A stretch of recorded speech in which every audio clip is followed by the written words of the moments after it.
नमस्ते प्यारे बच्चों। तो आइए आज हम देखते हैं कक्षा 8वीं की विषय विज्ञान के वार्षिक मूल्यांकन की ये वर्कशीट दी गई है, यानी वार्षिक मूल्यांकन पेपर दिया गया है। ये जो है पिछले वर्ष का पेपर है, 2021-22 में जो पेपर पूछा गया था। तो आज हम इस विज्ञान का संपूर्ण हल देखेंगे, क्योंकि कक्षा 8वीं जो है बोर्ड परीक्षा है। बोर्ड परीक्षा में हमें किस प्रकार से उत्तर देना है, जिससे कि हमें सभी जितने अंक दिए गए हैं उतने अंक हमें पूरे के पूरे मिल सके। तो हमें प्रश्नों के उत्तर किस प्रकार से लिखना, आइए यहाँ देखते हैं।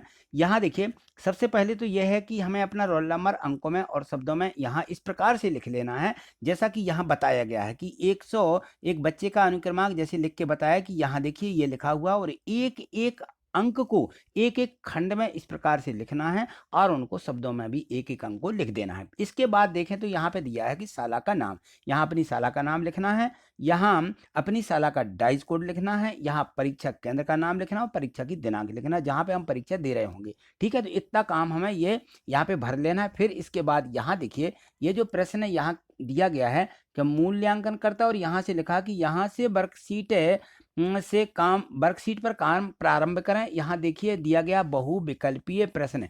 बहुविकल्पीय प्रश्न यानी यहाँ पे जो प्रश्न दिए गए हैं इस प्रकार से दिए गए हैं कि एक प्रश्न है और उसके 4 उत्तर दिए गए हैं, उनमें से एक सही है, बाकी की गलत हैं। तो उन जो सही है हमें उसको यहाँ उत्तर के लिए जगह दी गई, इस पर लिखना है। तो यहाँ देखो प्रश्न एक दिया कि नीचे दिए गए पौधे के चित्र में किस पौधे की जड़ नाइट्रोजन स्थिरीकरण का कार्य करती है, यह हमें बताना है।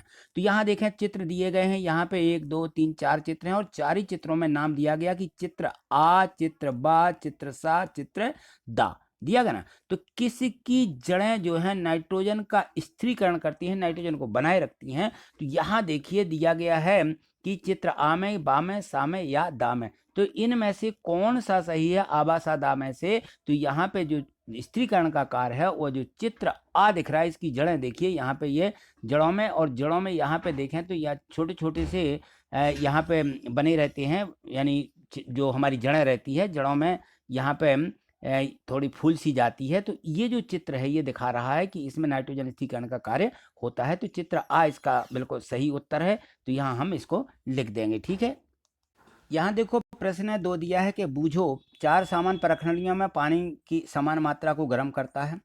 वह अपनी परखनलियों को ज्वाला के विभिन्न क्षेत्रों में रखता है। तो वो जो परखनली है, पहले जो भाग है इसका परखनली आ, वह बाह्य क्षेत्र में अपनी परखनली को लगाता है। फिर इसके बाद बा में दिया गया है कि मध्य क्षेत्र में यानी बीच में परखनली को लगाता है। फिर इसके बाद में सा यानी आंतरिक क्षेत्र में लगाता है, उसके अंदर वाले क्षेत्र में। इसके बाद परखनली को मध्य और आंतरिक क्षेत्र के बिल्कुल बीचों बीच में इस प्रकार से परखनली को लगा लेता है। तो हमें बताना है कि किस परखनली में पानी सबसे पहले उबलेगा। तो इस प्रकार से जब उसने यहाँ पे जो मोमबत्ती जल रही होती है, मोमबत्ती जल रही होती तो उसके किस किनारे पर हमें अपनी परखनली को रखना जिससे पानी जल्दी या सबसे पहले उबले। तो यहाँ देखिए चित्र में दिया गया है, इसमें भी बताया गया है कि ए में हमें परखनली आ, बी में परखनली बा, और सा में परखनली सी में सा में दिया गया और परखनली दा। किस में हमारी परखनली पहले गर्म होगी? तो जो परखनली आ है, आ में क्या बताया गया है कि बाह्य क्षेत्र में। तो जो यहाँ पे मोमबत्ती दिखाई जा रही है, इस मोमबत्ती के बाहर वाले क्षेत्र में यदि हम परखनली को रखते हैं तो वो सबसे पहले गर्म हो जाएगी। ठीक है, यहाँ देखिए प्रश्न 3 दिया गया है, इसमें है कि बाल्टी में रंग भरा है, बूझो। खाली पिचकारी का सिरा बाल्टी में डुबाकर पिचकारी को खींचकर छोड़ देता है। तो देखता है कि पिचकारी में रंग भर गया है, ऐसा क्यों होता है? तो यहाँ पे दिया गया कि पिचकारी की आकृति के कारण, गुरुत्वाकर्षण बल के कारण, या वायुमंडलीय दाब के कारण, या पानी में घर्षण के कारण। तो किस प्रकार होता है? ये वायुमंडल में दाब के कारण। तो यहाँ पे जो सी वाला उत्तर है ये बिल्कुल सही है, और हमें यहाँ पे सी वाले आंसर को यहाँ पे लिख देना। ठीक है, प्रश्न 4 देखिए, इसमें दिया गया है कि दिए हुए चित्र को ध्यान से देखिए। यहाँ पे ये जो चित्र दिया गया है, इस चित्र में पानी की एक टंकी में दिए चित्र के अनुसार आ और बा एवं दा बिंदुओं पर 4 परखनलियां दी गई हैं। आ, बा, सा, दा, यहाँ पे परखनलियां दी गई हैं। तो इन बिंदुओं पर 4 नल लगे हुए हैं आबा सा दा में से। तो किन नलों से पानी बराबर दाब में प्रभावित होगा, ये हमें बताना है कि किस दाब में पानी बिल्कुल बराबर है दाब से यहाँ पे पानी प्रभावित होगा। तो हमें देखिए यहाँ पे देखिए, जैसे आ और बा दिया गया है, आ के साथ बा और दा जोड़ सकते हैं, बा के साथ दा और तो किस में हमारा पानी जो है अधिक दाब के साथ जो है प्रभावित होगा? तो जो यहाँ पे दाब लगना है ये बा और सा, ये जो ए में दिया गया है बा और सा वाली दाब में पानी जो है अधिक प्रभावित होगा और दाब में पानी कम प्रभावित होगा। ठीक है, तो हमें लिख देना है बा तथा सा में अधिक दाब के साथ जो है पानी प्रभावित होगा या बराबर में पानी प्रभावित होगा। चलिए यहाँ पे प्रश्न है 5, देखिए 5 दिया गया है इसमें। यहाँ देखिए प्रश्न पूछा गया था, प्रश्न 5 के निम्नीकरणीय यानी जैव घटक पदार्थ कौन से हैं जिनमें जैव होता है, जीव होता है। तो अपघटित जो पदार्थ होते हैं उनके बारे में पूछा गया। तो यहाँ देखें तो एल्युमिनियम और अन्य धातुएं, ये इनमें जैविक नहीं होता है, ये जीवी वाली अपघटित पदार्थ नहीं है। सब्जी और फलों के छिलके, तो देखिए सब्जी और फलों के छिलके जो रहते हैं ये जैविक घटक होते हैं। प्लास्टिक के टूटे टुकड़े ये जैविक घटक नहीं होते हैं। पॉलीथीन की थैली ये भी जैविक घटक नहीं है, उसके जो अपघटन है यानी हमारा जो यहाँ पे है, हमारा वेस्ट पदार्थ बचता है तो हमारे यहाँ पर सब्जी और फलों के छिलके होते हैं, ये जो है कौन से हैं, जैव अपघटन पदार्थ हैं। ठीक है, ये जो छिलके और सब्जी रहती हैं ये हमारे जैव घटक हैं। ठीक, यहाँ देखिए प्रश्न 6वां दिया गया है कि गत्ते के किसी टुकड़े में एक छोटा सा छिद्र पी किया हुआ है। तो यहाँ एक गत्ता देखेंगे अपन और छिद्र को चित्र में दिखाए अनुसार एक टार्च द्वारा प्रकाश जो है यहाँ से दिया जाता है। छिद्र से निकलने वाली प्रकाश की जो किरण है किसी दर्पण पर गिरती है। आँख को किसी बिंदु पर रखें जिससे सुराग को देखा जा सके। तो यहाँ देखिए ये जो यहाँ पे एक गत्ता दिखाया जा रहा है, ये गत्ता रखा हुआ है, इसमें एक छिद्र किया गया है, यहाँ पे देखो पी छेद है और यहाँ पे ये टार्च है, टार्च से यहाँ से प्रकाश प्रवाहित किया जाता है। और ये यहाँ पे देखें तो यहाँ पे ये दर्पण रखा हुआ है और इस दर्पण पर सीधे इस टार्च से प्रकाश डाला जा रहा है। तो हम किस स्थिति में हम अपनी आँख को रखें कि हमें जो है यहाँ का जो बिंदु है इससे सुराग का ये हमें दिख सके। तो यहाँ देखिए एल एम एन और ओ ये पोजीशन है। यहाँ से यदि हम यहाँ खड़े होंगे तो ये गत्ता हमारे सामने आ जाएगा यहाँ से टार्च से और हमें ये इसकी जो है सुराग नहीं दिखेगा। एन पर भी देखिए बिल्कुल सीध में आ जाएगा तो गत्ता नहीं दिखेगा, एम पर भी नहीं दिखेगा। और इस प्रकार से यदि हम एल की पोजीशन पे आँख को रखते हैं तो यहाँ से सीधे हमें इसका क्या दिख जाएगा, ये सुराग हमें दिखेगा कि यहाँ से प्रकाश ये जा रहा है और सीधा दर्पण पे दिखाई दे रहा है। ठीक है, यहाँ देखें प्रश्न 7 दिया गया है। तो इसमें है कि नीचे दी गई तालिका में भारत के 4 शहरों के किसी एक दिन का तापमान एवं वर्षण यहाँ पे दर्शाया गया है। तो यहाँ देखें तापमान दिया गया है, ये तापमान है निम्नतम अधिकतम और वर्षण। यहाँ पे 4 शहर दिए गए हैं, मनाली, कश्मीर, शिमला और धर्मशाला। ठीक है, तो इनके निम्न तापमान और उच्चतम तापमान और वर्षण दर्शाया गया है। तो जहाँ पे वर्षण अधिक होता है वहाँ पे हिमपात अधिक होती है। तो हमें यहाँ बताना है कि किस शहर में हिमपात अधिक हुआ है। तो यहाँ सभी का हम देख लें तो वर्षण सबसे ज़्यादा धर्मशाला में हुआ है। तो यहाँ पे जो 5 सेंटीमीटर का वर्षण हुआ है तो किस शहर में ज़्यादा हिमपात हुआ, धर्मशाला में। तो यहाँ हम टिक लगा लेंगे कि धर्मशाला में अधिक हिमपात हुआ है और यहाँ पे हम अपना उत्तर लिख देंगे। ठीक है, चलिए यहाँ देखें प्रश्न 8 दिया गया है। प्रश्न 8 में देखिए कि नीचे दिए गए चित्र में यहाँ पे चित्र दिया गया है, इसमें कोशिका का कौन सा भाग एक पुलिस की तरह है जो हर किसी वस्तु को कोशिका के भीतर और बाहर आने जाने नहीं देता है। तो जो हर इसमें कोशिका रहती है तो कोशिका जो है, कोशिका झिल्ली जो रहती है, कोशिका झिल्ली किसी भी उस माने भीतर और बाहर आने जाने में किसी भी वस्तु को वो रोक देती है। तो ये है कोशिका झिल्ली। ठीक, कोशिका झिल्ली पर हम यहाँ निशान बना देंगे और यहाँ पे लिख देंगे। और यहाँ देखिए प्रश्न 9 दिया गया कि दिए गए परिपथ में 2 तारों के मध्य किस वस्तु को रखें कि बल्ब जल जाए। तो यहाँ देखें यदि गंधक होता है तो गंधक में वस्तु नहीं जलेगी, कोयला में भी नहीं जल सकती है। लोहे की छड़ यदि रखी जाती है तो दोनों सिरे टच हो जाएंगे तो वहाँ से धारा बहने लगती है लोहे में से, तो बल्ब क्या हो जाएगा, जल जाएगा। तो यहाँ जो सी वाला है ये उत्तर बिल्कुल सही है, लकड़ी में से भी धारा नहीं बहती है। ठीक है, तो यहाँ लिख देंगे सी लोहे की छड़। चलिए आगे देखिए, यहाँ देखिए प्रश्न 10वां दिया गया है कि नीचे दिए गए कथनों को ध्यान से पढ़िए। जो नीचे यहाँ पे कथन दिए गए हैं एक्स वाई जेड 3 कथन दिए गए हैं, इन तीनों कथनों को यहाँ पे पढ़ना है और समझना है हमें कि यहाँ देखिए दिया है कि यह एक जीवाश्म ईंधन है। एक्स क्या है, एक जीवाश्म ईंधन जिसमें यानी जो जीव रहता है, ठीक है ना, जिसका उपयोग तापीय शक्ति संयंत्रों में विद्युत उत्पन्न करने में होता है, इससे विद्युत उत्पन्न होगी। ठीक है ना, वाई क्या है, एक सरंध्र और काला पदार्थ है, यह एक सरंध्र है और काला पदार्थ है तथा कार्बन का बिल्कुल शुद्ध रूप है ये। और जेड वह लगभग 200 पदार्थों का मिश्रण है। जेड जो है एक 200 पदार्थों का मिश्रण है। तो हमें बताना है कि X by Z, X by व जेड क्रमशः क्या हैं। तो ये देखिए इसमें दिया पेट्रोलियम, कोयला और गैस कोक, इसमें 4 दिए गए, 3 दिए गए, कोयला गैस और कोक। बी में दिया कोल, कोक और कोलतार। सी में दिया सीएनजी, बिटमैन, डीजल, और इसमें दिया है कोयला, गैस, पेट्रोलियम। तो देखिए तीनों जब पूछे जाते हैं एक्स वाई जेड तीनों हैं तो ये हो जाएंगे। बी में जो दिया है कोल है, कोक है और कोलतार हैं, तो ये बी वाला आंसर इसका बिल्कुल सही है। ठीक, यहाँ पे हमें लिख देना। अब यहाँ देखें प्रश्न 11 जो दिया गया है, प्रश्न 11 को देखिए यहाँ पे। तो यहाँ पे दिया है कि बताइए, यहाँ पे प्रश्न जो दिया है यहाँ से हमें जो है 3-3 नंबर के प्रश्न दिए गए हैं, यहाँ से 3 अंक होंगे। और ये जो प्रश्न है ये लघु उत्तरीय प्रश्न है, यानी हमें शॉर्ट आंसर देना है इनके।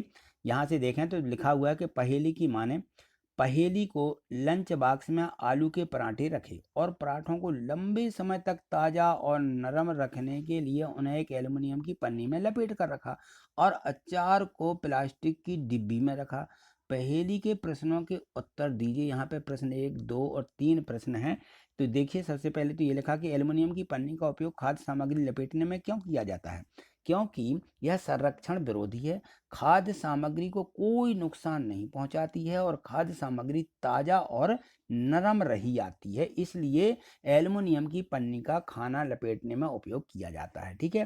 प्रश्न 2 देखो लिखा है कि एल्युमिनियम को पीट कर उसको पतली पन्नी में परिवर्तित करना धातु के किस गुण को प्रदर्शित करता है। तो ये जो धातु का गुण है इसका नाम होता है आघात वर्णनीयता का गुण। ये आघात वर्णनीयता के गुण को प्रदर्शित करता है। यहाँ पे तीसरा प्रश्न पूछा गया कि धातुओं के कोई 2 अन्य गुणों को लिखिए। तो तन्यता और ध्वनिकता ये धातुओं के 2 गुण हैं।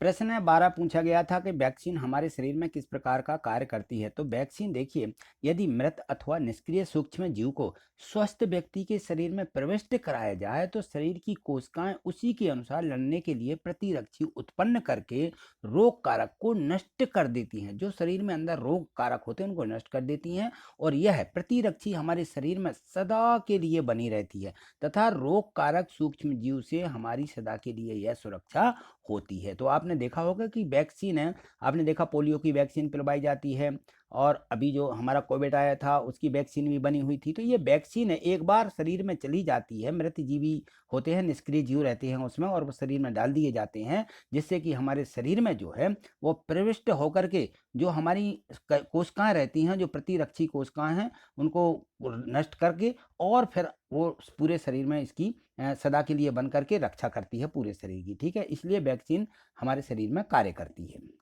यहाँ देखिए प्रश्न 13 दिया गया है। तो हमें एक बात का ध्यान रखना है कि इसमें जो है हमारा जो परीक्षा है कक्षा 8वीं बोर्ड परीक्षा है तो बोर्ड में हमें किस प्रकार से प्रश्नों के उत्तर लिखना है। जो पूछा गया है पूरा प्रश्न का उत्तर हमें उतना जरूर देना है। यहाँ देखिए दिया है कि एक उत्तरदायी नागरिक के रूप में पर्यावरण के हित में आप कौन कौन से 5R सिद्धांत का उपयोग करेंगे तथा 3 उपाय लिखिए जिससे पर्यावरण स्वच्छ और प्लास्टिक मुक्त रहे। तो 5R हमारे सिद्धांत जो है यहाँ पे देखिए हमारे 5R सिद्धांत हैं, इनको हमें लिखना है और फिर इन तीनों का क्या करना है जिससे कि पर्यावरण स्वच्छ और प्लास्टिक मुक्त हो सके उनके हमें उपाय भी लिखना है। तो यहाँ देखें सबसे पहले हम लिखेंगे इसमें कि रेड्यूस, रेड्यूस यानी कम करना है, हमें इनका उपयोग कम करना है। और रीयूज माने पुनः उपयोग करना है, फिर रिसाइकिल करना है यानी पुनः चक्रित करना है उनको, रिकवर करना है, पुनः उनको प्राप्त भी करना है और रीयूज उपयोग ना करना, उन चीज़ों का उपयोग करना। तो ये हमारे 5R सिद्धांत हैं और इनसे मुक्त रखने के 3 उपाय देखिए। पर्यावरण को स्वच्छ और प्लास्टिक मुक्त रखने के यहाँ पे उपाय हैं। नंबर 1, प्लास्टिक की थैलियाँ जलाशयों में अथवा सड़क पर नहीं फेंकना चाहिए। नंबर 1। दूसरा है खरीदारी के लिए जाते समय सूती कपड़ों का थैला या जूट का थैला लेकर ही जाना चाहिए। नंबर 3 है प्लास्टिक पदार्थों का उपयोग कम से कम किया जाए या कम से कम करना चाहिए। ठीक है, तो ये इसमें हमें 5R और हमारे 3 उपाय हो जाएंगे। तो ये हमें इसमें लिखना है। यहाँ देखें प्रश्न 14वां जो दिया गया है, प्रश्न 14 में है कि यहाँ देखिए एक परिपथ दिखाया गया है। इस परिपथ में दिया गया है, यहाँ पर देखें जो चित्र बना हुआ है परिपथ का, तो इसमें है कि इस चित्र में दर्शाई गई व्यवस्था के बल्ब नहीं जलता, बल्ब के ना जलने के संभावित कारणों को लिखिए। यदि इस परिपथ में, यहाँ पे देखें ये परिपथ लगा हुआ है और यहाँ पे बल्ब है, बल्ब जल नहीं रहा है, तो इसका कारण क्या क्या हो सकता है। तो देखिए यहाँ पे हमें कारण लिखना है। चित्र में दर्शाई गई व्यवस्था बल्ब ना जलने के संभावित कारण ये हो सकते हैं कि यदि परिपथ में विद्युत धारा दुर्बल है, यानी विद्युत धारा बिल्कुल स्लो बह रही है, कम बह रही है, तो हमारा बल्ब नहीं जलेगा, क्योंकि तंतु पर्याप्त गर्म ना हो पाने के कारण बल्ब नहीं जलेगा या दीप्त नहीं होगा। नंबर 2 लिखिए कि प्रयोग में लाए गए बल्ब विलयन द्वारा विद्युत धारा प्रभावित ना होना, यानी बल्ब दीप्त नहीं हो सकता है, उसमें से धारा नहीं बह रही है एक, या बल्ब फ्यूज जिसको कहते हैं, बल्ब फ्यूज हो सकता है। परिपथ में लगाए गए विद्युत सेल खराब हो जाने के कारण भी विद्युत बल्ब दीप्त नहीं होगा, विद्युत बल्ब नहीं जल सकता है। परिपथ में जो विद्युत है सेल है वो खराब हो गया है, तो अभी हमारा परिपथ का बल्ब नहीं जलेगा। ठीक है, यहाँ देखें प्रश्न 15 दिया है कि विराम अवस्था से किसी बाक्स को गतिशील कराना अथवा किसी गतिशील बाक्स को उसी दिशा में सरकाना, उपरोक्त दोनों कार्यों में से कौन सा कार्य आसान होगा और क्यों होगा।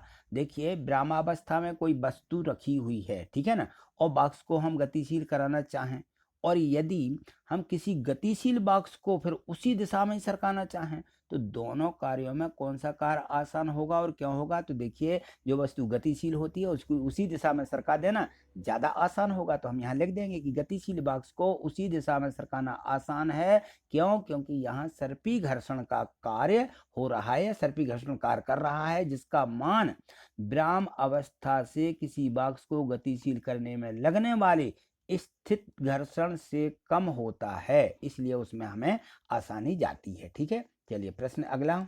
यहाँ देखिए प्रश्न 16वां, इसको ध्यान से पढ़िए। आपतित किरण, परावर्तित किरण तथा आपतन बिंदु पर अविलंब एक ही तल में स्थित होते हैं। परावर्तन के इस नियम को दर्शाता हुआ एक किरण आरेख खींचिए। तो देखिए यहाँ पे इस प्रकार से आपको किरण आरेख खींच देना है। यहाँ पे ये लगा रहता है दर्पण, और दर्पण पर यहाँ से आपतित कोई किरण आती है, दर्पण से टकराती है और टकरा करके इतनी दिशा में मुड़ जाती है। यहाँ पे ये अविलंब है, आपको इस प्रकार से दर्शा देना है। तो देखिए यहाँ पे आपको स्पष्ट ये चित्र बना देना है। तो यहाँ देखें ये है आपतित किरण और ये हो जाती है परावर्तित किरण। यहाँ से किरण आती है, टकराती है और फिर ये परावर्तित हो जाती है, और ये होता है अविलंब। ठीक है, और यहाँ पे समतल दर्पण रखा हुआ है कि समतल दर्पण को कोई किरण आकर के टकराती है तो ये आपतन कोण और ये इस तरफ का ये परावर्तन कोण भी बनते हैं। ठीक है, तो इस प्रकार से हमें इसका चित्र मात्र बनाना है। चलिए यहाँ देखें, यहाँ देखिए प्रश्न 17वां है, इसमें दिया है कि समान भार की छड़ों की मोटाई अलग अलग है।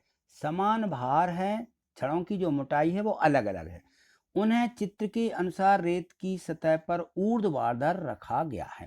उनमें से कौन सी छड़ रेत में अधिक धंसेगी और क्यों धंसेगी। ये देखिए यहाँ पे ये रेत है, ठीक है ना, और ये इनका जो है वजन एक बराबर है क्योंकि समान भार लिखा हुआ है। ठीक है, इनका वजन बिल्कुल एक बराबर है। अब यहाँ पे इनको रखा गया है, तो इसमें बताइए कि कौन सी छड़ इस रेत में अधिक धंसेगी और कौन सी छड़ नहीं धंसेगी। तो देखिए यहाँ पर हम लिख देंगे कि दोनों छोरों पर समान बल अथवा भार लगाया गया है ना, दोनों का वजन एक बराबर है। तो जिस छड़ के पृष्ठ का क्षेत्रफल जितना कम होगा उस पर दाब उतना ही अधिक होगा, क्योंकि पतली छड़ का पृष्ठीय क्षेत्रफल जो है मोटी छड़ के पृष्ठीय क्षेत्रफल से कम है, इसलिए पतली छड़ रेत में अधिक धंसेगी। जो पतली छड़ है ये सीधी रेत में धंस जाएगी और ये मोटी छड़ है ये रेत में नहीं धंसेगी, क्योंकि इन दोनों का वजन तो एक बराबर है, लेकिन ये जो है जल्दी नहीं धंस सकती क्योंकि इसको उतना धंसने के लिए रेत को हटाना पड़ेगा, उसका वजन दोनों का बराबर ही है। ठीक है, तो ये हमें यहाँ पे लिख देना। प्रश्न 18 देखिए, प्रश्न देखिए यहाँ पे दिया गया है, इसमें है कि सल्फर तथा ऑक्सीजन की अभिक्रिया से बनने वाले उत्पाद का नाम लिखिए। क्या होता है जब उत्पाद को जल में विलय करते हैं। अभिक्रिया का रासायनिक समीकरण भी लिखिए। तो देखिए यहाँ पर सल्फर तथा ऑक्सीजन की अभिक्रिया लिखना है। तो सल्फर तथा ऑक्सीजन की अभिक्रिया से बनने वाले उत्पाद का नाम सल्फर डाइऑक्साइड है।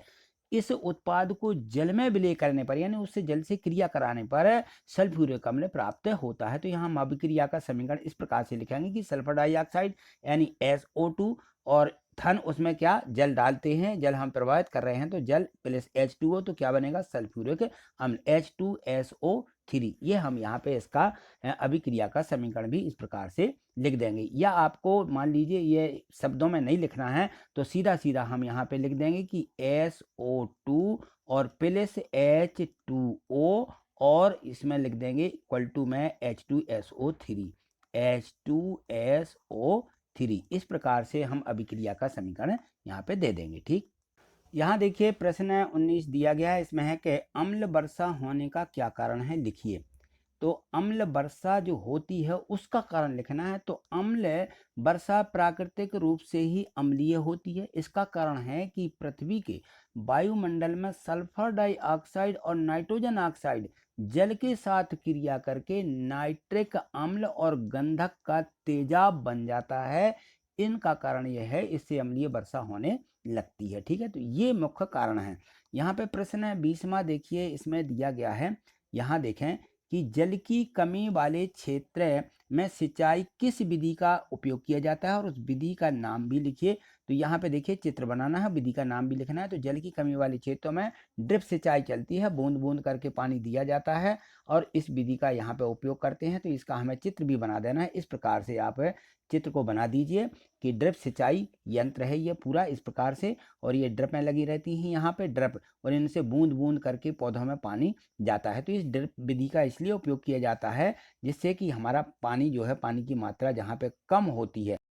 ठीक है, यहाँ पे कुछ यहाँ पे नाम बता देना है कि यहाँ पे जो ये रहती है, ये बाल्ब लगी रहती है, और यहाँ पर देखें तो ये कि यंत्र रहता है, इसको सेंचुरी यंत्र बोलते हैं। दबाव मापी लगा रहता है यहाँ पे एक माने टपकी लगी रहती है, और यहाँ पे देखें ये एक झिल्ली है, जाली लगी रहती है यहाँ पर। तो इस प्रकार से कुछ नामकरण भी हमें इनके कर देना है। ठीक है, चलिए अगला प्रश्न देखिए, यहाँ पे दिया गया है। यहाँ देखें, यहाँ से दीर्घ उत्तरीय प्रश्न दिए रहेंगे आपके लिए। नीचे दिए गए प्रश्नों के यहाँ पे उत्तर जो लिखना है 21 से 24 तक के प्रत्येक प्रश्न 5-5 अंक के रहेंगे। ठीक है ना, तो इनको जो है सभी प्रश्नों को पूर्ण रूप से हमें उत्तर किस प्रकार से देना है जिससे कि हमें 5 अंक मिल सकें। तो यहाँ देखिए प्रश्न 21 में पूछा गया था कि दहन के लिए वायु आवश्यक होती है, इसे प्रदर्शित करने हेतु किसी एक क्रियाकलाप का वर्णन कीजिए। तो यहाँ पूरा क्रियाकलाप हमें लिखना है। क्रियाकलाप में हम लिख देंगे कि एक मोमबत्ती को जलाकर मेज पर रखो और मोमबत्ती के दो तरफ लकड़ी के 2 गुटके रखेंगे और उन गुटकों पर कांच की एक चिमनी रखो। हम देखते हैं कि ज्वाला जलती रहती है, क्योंकि यहाँ पे गुटका बना लीजिए, गा बना लेना है। थोड़ा सा यहाँ मिस्टेक हो गई है तो मैं बना देता हूँ इसके लिए। देखिए, तो यहाँ इस प्रकार से लिख देना है, क्योंकि गुटकों के कारण जो हमारी चिमनी रहती है उसमें ऑक्सीजन युक्त वायु प्रवेश करती रहती है। चा बना लीजिए यहाँ पे, चिवनी, चा है ये, सा नहीं है, चिवनी में ऑक्सीजन युक्त वायु प्रवेश करती रहती है। ठीक है, तो इसके बाद देखिए प्रश्न 22 दिया गया है। प्रश्न 22 दिया गया है कि मानव नेत्र का नामांकित चित्र बनाइए और इसके प्रमुख भागों के कार्यों को भी लिखिए। यहाँ देखिए इस प्रकार से आपको चित्र बना लेना है। मानव नेत्र का ये चित्र है और जो इसके भाग दिए गए हैं उनके हमें नाम भी लिखना है कि ये दृढ़पटल है, ये कोरोइड है, रेटिना है, पीत बिंदु है, अंध्र बिंदु है, और ये प्रकाश सिरा रहता है। यहाँ पे मांसपेशियाँ रहती हैं हमारी आँख की, यहाँ अम्लीय द्रव रहता है, इसमें अम्लीय द्रव भरा रहता है, और ये यहाँ पे नेत्र द्वार रहता है, ये कॉर्निया है, ये आइरिस है यहाँ पे, और ये कांच का जो द्रव है वो यहाँ पे भरा रहता है। तो इस प्रकार से हमें ये जो है नामांकित चित्र बना देना है। इसके बाद इनका कार्य क्या है वो भी हमें यहाँ पे लिख देना कि मानव नेत्र का गोलक है, यह लगभग गोलाकार एक पिंड होता है और जो सामने के भाग को छोड़ करके चारों ओर से दृढ़ अपारदर्शी परत से ढका होता है। एक यहाँ पे परत चढ़ी रहती है और इसमें ये ढका होता है। तो यहाँ दृढ़ पटल जो रहता है तथा रक्तक पटल नेत्र गोलक की बाहरी अपारदर्शी कठोर परत को दृढ़ पटल भी कहते हैं, और यह श्वेत होता है और दृढ़ पटल नेत्र के भीतरी भाग की ये सुरक्षा भी करता है। तो इस प्रकार से हमें इसके कार्य का वर्णन भी कर देना है। ठीक, यहाँ देखिए प्रश्न 23 दिया गया है कि मानव वाक्यंत्र का नामांकित चित्र बना करके उसकी कार्यविधि का भी वर्णन कीजिए। तो यहाँ पे हमें जो मानव का वाक्य यंत्र है इस प्रकार से बना लेना है, जो सुनने वाले वाक्य यंत्र होते हैं। और यहाँ पे हम लिख देंगे इसकी कार्यविधि को कि मानव में ध्वनि वाक्य यंत्र या कंठ द्वारा उत्पन्न होती है। वाक्य यंत्र श्वास नली के ऊपरी सिरे पर होता है। वाक्य यंत्र जहाँ से हम बोलते हैं, वाक्य यंत्र के आर पार दो वाक् तंतु इस प्रकार तनित होते हैं कि उनके बीच में वायु के निकलने के लिए एक संकीर्ण झिल्ली बनी होती है। ये होते हैं हमारे वाक्य यंत्र, ठीक है ना। ये खुला हुआ है और ये बंद है, आपको इस प्रकार से दिखा देना है। यहाँ देखिए प्रश्न 24 में है कि जंतु कोशिका एवं पादप कोशिका का चित्र बनाइए तथा 3 अंतर भी लिखिए। तो ये हमें जंतु कोशिका का और पादप कोशिका का इस प्रकार से चित्र बनाना है। ये जंतु कोशिका है और ये पादप कोशिका है, तो इनके हमें चित्र इस प्रकार से बना देना है। और इनके हमें क्या करना है, 3 अंतर बताना है पादप कोशिका जंतु कोशिका में। तो यहाँ इस प्रकार से हम एक तरफ लिख लेंगे जंतु कोशिका, दूसरी तरफ लिख लेंगे पादप कोशिका, ठीक है ना। और यहाँ नंबर 1 यहाँ डाल दीजिए, 1 2 और 3, ये 3 अंतर लिखना है। तो कोशिका भित्ति अनुपस्थित होती है जंतु कोशिका में और पादप कोशिका में भित्ति उपस्थित होती है। यहाँ पे प्लेस्टिड नहीं पाया जाता है और पादप कोशिका में प्लेस्टिड पाया जाता है। जंतु कोशिका में केंद्रक झिल्ली उपस्थित होती है जबकि पादप कोशिका केंद्रक झिल्ली अनुपस्थित होती है। यहाँ पे होती है, ये लिख दीजिए, ठीक है। तो इस प्रकार से हमें पूरे 24 प्रश्न पूरे करना है, जिससे हमें पूरे 100 में से 100 में से 100 यानी हमारा 60 नंबर का पेपर है तो 60 में ले 80 का है तो पूरे पूरे हमें यहाँ पे नंबर प्राप्त हो सकें, ठीक है। तो आज इतना ही। आपको वीडियो कैसी लगी लाइक जरूर करिएगा और आगे देखने के लिए चैनल को सब्सक्राइब करके रखेंगे तो आगे भी आपको इसी प्रकार से जो कक्षा 8वीं की बोर्ड परीक्षा है उसकी तैयारी हो सकेगी, ठीक है। थैंक यू, धन्यवाद।